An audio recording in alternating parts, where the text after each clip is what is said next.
ఇది పెద్ద పెన్ను ఎలాగ మంచి ముక్క తీసుకోవాలంటే ఎలాగంటే తెల్లగున్న ముక్క చూసుకోవాలా. ఇందులో గులాబీ రంగులో పింక్ కలర్లో ఉంటుందమ్మా ముక్క. అది తీసుకోకూడదు, అది బేగు ఉడకదు. ఇలా తెల్లగున్న ముక్క అనుకో బేగు ఉడికిపోద్ది. ఇది ఏం చేయాలంటే కొడిగేసి ఉప్పు వేసి బాగా కడిగేసుకుని మళ్ళీ మంచినీళ్ళు వేసి 4-5 సార్లు కడిగేసుకుంటే ఇంకో చూసారమ్మా ఎలా వచ్చాయో ముక్కలు ఇలా వస్తాయి. తర్వాత ఉల్లిపాయ, జీలకర్ర, వెల్లుల్లిపాయ, చిన్న అల్లం ముక్క వేసుకుని మిక్సీ పడేసి పక్కన పెట్టారమ్మా. టమాటా కూడా అమ్మ పేస్ట్ ఆడుకుంటే బాగుంటుంది కలుపుకొని చూసుగా.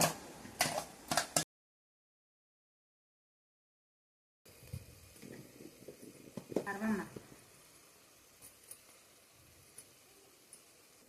బాగా కలుపుకొని ఇప్పుడు దుంపలు వేసేసుకోవడమేనమ్మా.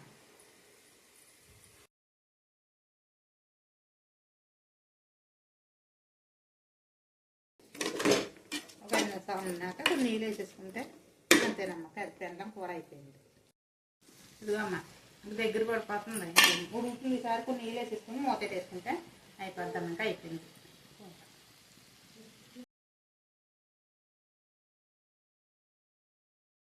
కూర ఉడిపోయింది మరి అంతే అయిపోయింది. మసాలా నీళ్ళు వేసాక ఉడకబెడితే పెద్ద పెండ్ల కూర అయిపోద్దమ్మా, బాగుంటుంది అది చేసుకోవడానికి. చూడండి, మీరు వండుకోండి ఎలా ఉందో చెప్పండి.